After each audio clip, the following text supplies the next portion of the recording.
से prime minister ने खिताब किया है और पाकिस्तान की तारीख का सबसे बड़ा रिलीफ पैकेज दिया है, जो अगर ख़ानदानों में डिवाइड किया जाए तो 100, 200, 300 रुपये बनता है पर महीने का, शायद पर बंदे का। लेकिन उन्होंने जो प्राइम मिनिस्टर से कल गुफ्तगू की थी कि महंगाई इंटरनेशनल है और अब मज़ीद महंगाई पेट्रोल की मद में होगी और उसमें आपने घबराना बिल्कुल नहीं है, और ये अगर पैसे वापस ले आएँ नवाज शरीफ फैमिली, जरदारी फैमिली, तो मैं महंगाई अब करके दिखाऊंगा, ये रिक्वेस्ट की थी प्राइम मिनिस्टर। इसमें हमने लाहौर और कराची के लोगों की राय ली है, आप सुन लें, उसके बाद इसी प्रोग्राम में आते हैं। गरीब आदमी नु मार देना, तब्दीली केड़ी आई है। मैं किराए दे मकान है मेरा, सोचता ही नहीं गरीब आदमी का कोई जेड़ा आता, गरीब आदमी लुट्टा वास्ते आता, कारोबार कोई नहीं रहा। इस गरीबों का खून पी गया, महंगाई इसने ऐसे किया, तूफान कर दिया जी। मैं ये कर रहा हूँ, मैं वो कर रहा हूँ, क्या कर रहा है? खाक कर रहा है।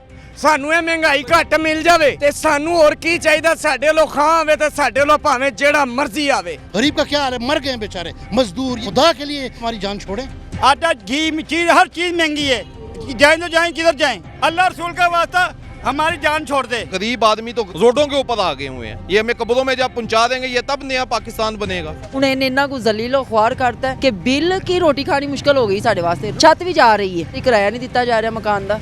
इसके पास वो अहलियत नहीं है, इसके पास वो टीम ही नहीं है जो काम करने वाले हैं। बड़ी स्पीच अच्छी करता है, बस काम कोई अच्छा नहीं होता। गरीब ਨੂੰ ਪੁੱਛੋ ਕਿਵੇਂ ਜੀ ਰਿਹਾ ਹੈ, ਅਸੀਂ ਭੁੱਖੇ ਮਰ ਚੱਲੇ ਹਾਂ। तबाह हो गया ना कारोबार, अदाब आया पाकिस्तान के उत्ते। हम लोग दवाई के लिए परेशान है, राशन महंगा है, दूध महंगा है, घी महंगा है, अपनी जिंदगी से तंग आ चुके हैं। ये मदारी लोग हैं, इन्होंने अवाम को बांदर बनाया हुआ है। ये वक्त पड़ता है आते हैं, डुगडुगी बजाते हैं, अवाम को नचाते हैं। कौम को खिताब करके कह रहे हैं कि तेल का रेट बढ़ेगा, गैस बढ़ेगा।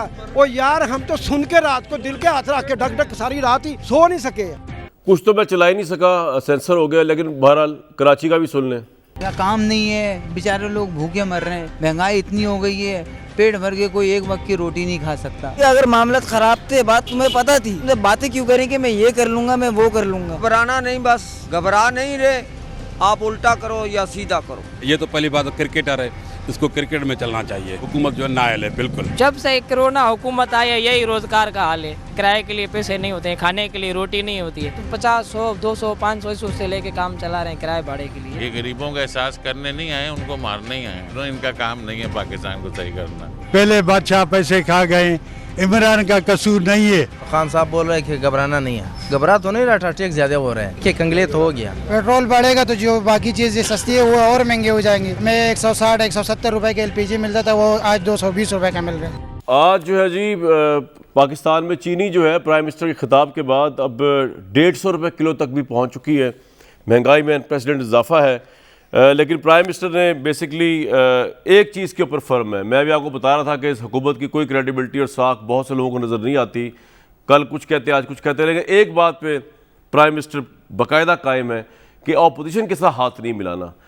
वो भी आप सुन लीजिए ज़रा, क्या कहा है प्राइम मिनिस्टर ने। सारे मुझे कहते जी आप क्यों ये इनके पीछे करप्शन पड़े रहते हैं, इन दो बड़े खानदानों के पीछे। मेरी उनसे कोई जाती लड़ाई, बल्कि मेरी तो दोस्तियां होती थी उनसे। मुझे कहते हैं जी वो अपोजिशन लीडर है, आप उसे हाथ नहीं मिलाते। उसके ऊपर अरबों रुपए के करप्शन के केसेस हैं, मैं उसके ऊपर हाथ मिलाता हूं तो मैं एक्सेप्ट करवा देता हूं माशरे में कि बुरी चीज ही नहीं है ये। इंग्लैंड के अंदर कभी किसी एक पॉलिटिशियन के ऊपर सिर्फ इल्जाम लग जाए ना कि इसने पब्लिक का पैसा चोरी किया, मजाल है कि पार्लियामेंट में वो घुस सके। ये तस्वर भी नहीं है कि अरबों रुपए की करप्शन और वो जाके असेंबली में 2-2 घंटे की तकरीरें कर रहा है। वैसे मैं भी ज़ाती राय दूं कि इंग्लैंड के हिसाब से अगर इस हुकूमत को मेजर किया जाए, हमारे प्राइम मिनिस्टर को मेजर किया जाए, कि गवर्नमेंट को मेजर किया जाए, तो ये 4 दिन ना चल पाते, ये फारिग हो जाते हैं। अगर इंग्लैंड के हिसाब से अपोजिशन को मेजर करें, उसके हिसाब से अपने आप को मेजर करें। पहला काम तो पंजाब से शुरू करें, जो क़यादत है। क्या इस तरह की क़यादत इंग्लैंड में अगर लगी होती तो मेरा ख्याल है प्राइम मिनिस्टर को रिज़ाइन करके घर से बाहर निकाल देते 10 डाउनिंग स्ट्रीट से। डॉक्टर साहब, प्राइम मिनिस्टर ने कल बहुत बड़ा रिलीफ पैकेज दिया है और उसके बाद कीमतें फिर भी बढ़ती जा रही हैं।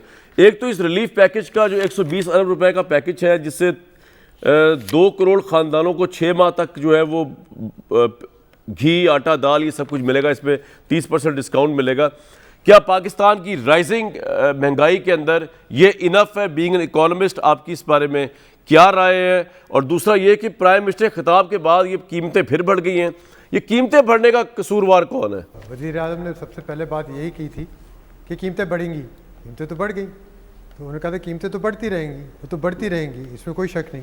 तो आप जो पहले आपने जो ओपनिंग आपकी रिमार्क्स दी थी कम से कम इसमें तो आपको उनको दाद देनी चाहिए कि उन्होंने जो कहा था वही हुआ है, और उन्होंने कहा था अभी मज़ीद और बढ़ेंगी, तो कल हम और इंतज़ार करेंगे, परसों और इंतज़ार कर देंगे। उनकी बात मैं आपको यकीन से कह देता हूँ कि ये पूरी पक्की सच्ची बात वो कह के गए, कीमतें बहुत बढ़ेंगी, थोड़ी नहीं बहुत बढ़ेंगी। उन्होंने ये भी कह दिया था, आप भी थे मैं भी थे, हम सुन रहे थे, उन्होंने कह दिया गैस भी नहीं मिलने वाली। चलें ठीक है, ये भी अभी से शुरू हो गया है। कराची में आप घरों पे पूछें, वो कहते हैं गैस नहीं आती, ये भी सच बोला उन्होंने। तो आप जो पहले कह रहे थे यू टर्न करते थे, उन्होंने कोई यू टर्न नहीं लिया, उन्होंने बिल्कुल सच बोला है। उन्होंने कहा है कि बेड़ा गर्क हो गया है मुल्क का, अवाम पर इतना बोझ आने वाला है, अभी तक तो आया ही नहीं। और वो ये कह रहे हैं कि उनकी तकरीर ख़त्म हुई है और कीमतें बढ़ गई, कीमतें बढ़ गई। आज सबसे पहली चीज़ जो है 150 रुपये की चीनी मिल रही है, आप बिल्कुल सही कह रहे हैं। और हो सकता है आपने दाल ना ख़रीदी हो, या हो सकता है आपने सब्ज़ी वगैरह नहीं ख़रीदी हो, लेकिन उन लोगों से पूछें जिन्होंने तकरीर के बाद जाके मार्केट में यही समझ के कि कीमतें बढ़ने वाली हैं, और वो भी साबित हो गया, कीमतें बढ़ गई हैं। कोई ऐसी चीज़ नहीं है पाकिस्तान में जिसकी कीमत नहीं बढ़ रही, ठीक है, सिवाय इंसाफ, तो सिवाय जो एक आप कहते हैं कि ह्यूमिलिटी, जिसकी कोई नामो निशान नहीं है। तो पहले तो ये बात होगी कि कीमतें बढ़ी हैं, बढ़ती रहेंगी, और ये हुकूमत कुछ नहीं कर पाएगी, ना कुछ कर सकती है ना कुछ कर लेकिन डॉक्टर साहब ऐसा क्यों है? मतलब इतने बड़े बड़े इकोनॉमी, जी बताइए क्यों ऐसा क्यों है? कोशिश तो बड़ी कर रहे हैं। कोई इकोनॉमिस्ट नहीं ना, पहली बात तो ये है। आप कहने वाले थे बड़े बड़े इकोनॉमिस्ट बैठे हुए, मुझे दो का नाम बता दीजिए। कोई भी नहीं है। जो इनके आए थे वो पीपल्स पार्टी से लेके आए थे। अब इनको बस ज़रूरत है कि इसहाक डार को ले आएँ, बस इनका काम पूरा हो जाएगा, वरना ये सारी पार्टी से लोगों को अपना गए। अच्छा, कीमतें बढ़ने की वजह 2-3 वजूहात हैं। जी। एक तो ये है कि आलमी दुनिया में, सारी दुनिया में बढ़ रही हैं, आलमी मंडी में बढ़ रही हैं। इन्होंने एक बहुत बड़ी गलती की है। इन्होंने ये किया कि 1 नवंबर को 4 दिन पहले 8 रुपये समरी गई थी कि 8 रुपये पेट्रोल बढ़े, इन्होंने नहीं बढ़ाया। अब जब 15 नवंबर को फिर जाएगी, दोबारा कीमतें बढ़ेंगी। पिछले महीने आप ये देखें, सिर्फ अक्टूबर के महीने में हर हफ्ते कीमत पिछले हफ्ते से ज़्यादा बढ़ी है। यानी एक हफ्ते बढ़ी, अगले हफ्ते उससे ज़्यादा, तीसरे उससे ज़्यादा, चौथे उससे ज़्यादा। और ये इन्होंने 11 रुपये जो है पेट्रोल बढ़ाया था 15 अक्टूबर को, फिर ये डर गए और पीछे हट गए।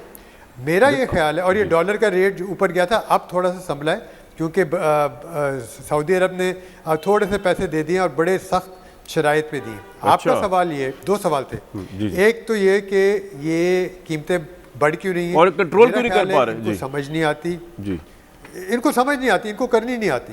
दूसरा ये, इसके साथ साथ ये IMF से इतने करीबी मुंसलिक हो गए हैं कि इनमें जुर्रत और हिम्मत नहीं है कि ज़रा 2 कदम पीछे हटें और IMF से कहें कि भाई बहुत हो गया। और अभी आप देखिएगा IMF के साथ मुआहदा होगा, एकदम बिजली के नर्ख बढ़ जाएंगे। अच्छा, अब आपने दूसरी बात की कि रिलीफ पैकेज 120 अरब रुपए, ये चंद दिनों की बात है, ये पूरे हो जाएंगे। ये कोई 1.5 साल नहीं चलने वाला जितनी ये हुकूमत चलने वाली है। ये इतने कम पैसे हैं। अगर ये कहते हैं कि ये तारीख का सबसे बड़ा रिलीफ पैकेज है, इस वक्त तारीख की सबसे बड़ी मुसीबत भी आ पड़ी है। इस वक्त तारीख का सबसे ज़्यादा इफरात ज़र भी आ चुका है। इस वक्त पेट्रोल की कीमत कभी इतनी नहीं हुई, जब आलमी मंडी में 130 डॉलर भी हो गई थी। डॉलर का रेट कभी भी इतना नहीं हुआ जितना अब हुआ है। तो अब ये अगर रिलीफ देने की कोशिश भी करते हैं, किसी को फ़ायदा नहीं होने वाला। देखिए, ये चाहती चीज़ें करना अच्छी बात है, बातें करते हैं, ये करेंगे वो करेंगे, कुछ नहीं कर पाए, ये बेइंतहा नाकाम हुए। सलाहियत नहीं इनमें, मतलब होप ही नज़र नहीं आई है। तो आप, क्योंकि आप तो ऑब्वियसली एक न्यूट्रल रहे हैं रिलेटिवली।